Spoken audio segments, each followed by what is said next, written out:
से देश की छवि खराब हो रही है। देखिए, देश की छवि तब खराब होती है जब देश में लोकतंत्र को समाप्त करके तानाशाही सरकार की स्थापना की जाती है। और यही कारण है कि आप देखिए, इनके एक भाजपा के प्रवक्ता ने एक बार एक टीवी डिबेट में इस्लाम के खिलाफ कुछ बोला था और बाद में भारतीय जनता पार्टी ने अपने ही प्रवक्ता को हटा दिया और नरेंद्र मोदी जी माफी मांगते फिर रहे थे इस्लामिक कंट्रीज से। इससे देश की छवि खराब होती है। जब आप विदेश नीति में मजाक करते हैं, देश का मजाक बनाते हैं, विदेशों में जाकर आप कहते हैं कि 2014 के पहले भारत में पैदा होना एक शर्म का विषय था, इससे देश का जो गरिमा है वो गिरती है। जब आपके रुपए की कीमत लगातार घटती है, ये तो मोदी जी कहते हैं, तब देश की गरिमा गिर जाती है। आज डॉलर की कीमत 84 रुपए से ऊपर है, इससे देश की गरिमा गिरती है, ये प्रधानमंत्री जी ने कहा था। अब मैं दूसरी बात कहता हूं ब्रजेश जी, देखिए तमाम बातें हैं और उन बातों का लब्बो-लुआब क्या है कि कांग्रेस पार्टी बढ़ रही है और भारतीय जनता पार्टी घट रही है। डाउनफॉल बीजेपी में आ रहा है, जो 303 सांसद थे वो 240 पर आ गए और हम 44 से 101 पर पहुंच गए। तो हम तो बढ़ रहे हैं और ये घट रहे हैं और संकट काल भी हम ही को कहा जा रहा है। ये देखिए, ये विरोधाभास। पर देखिए, जब समय ठीक नहीं होता है, आदमी हाँ, सफलता नहीं मिल रही होती है, तो दोस्त भी जो है वो बल्लम मारते हैं, चाकू पीछे लगाते हैं, तंज कसते हैं, बेइज्जती करते हैं। दीपक रंजन को ऐसा नहीं करना चाहिए था। नहीं, दीपक जी ने जो बात कही है उसमें कहीं भी विरोधाभास नहीं है।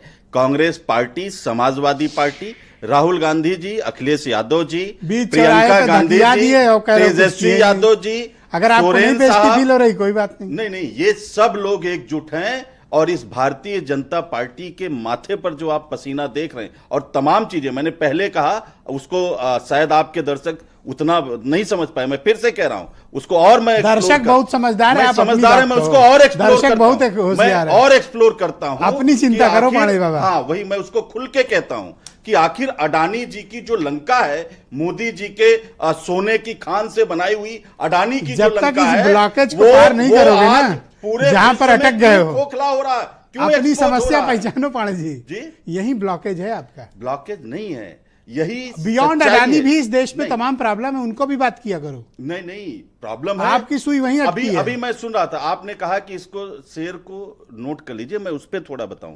बात दरबारी की नहीं है। राहुल गांधी जी से ज्यादा इस देश के विभिन्न वर्गों से मिलता कौन है? राहुल गांधी जी 4000 किलोमीटर की पदयात्रा करके देश के विभिन्न वर्गों, विभिन्न पूरे राज्य के लोगों से मिले।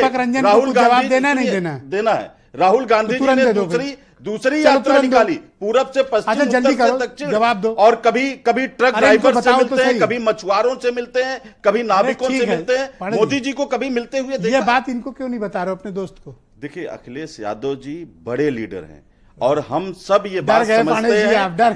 मैं नहीं, महाराष्ट्र में बिल्कुल आपने 2 सीटें ली, आप 2 सीट जीते। हरियाणा में आपने हमको समर्थन किया। उत्तर प्रदेश में समाजवादी पार्टी बड़े भाई के रूप में 17 में भी लड़ी और अभी जब चुनाव हुआ तब भी लड़ी। निश्चित रूप से समाजवादी पार्टी अखिलेश यादव जी के नेतृत्व में उत्तर प्रदेश में मजबूत है, हम उसको सराहना करते हैं, हम साथ में जी। आपके गठबंधन के बिना यूपी में लड़े ये दीपक रंजन हार गए।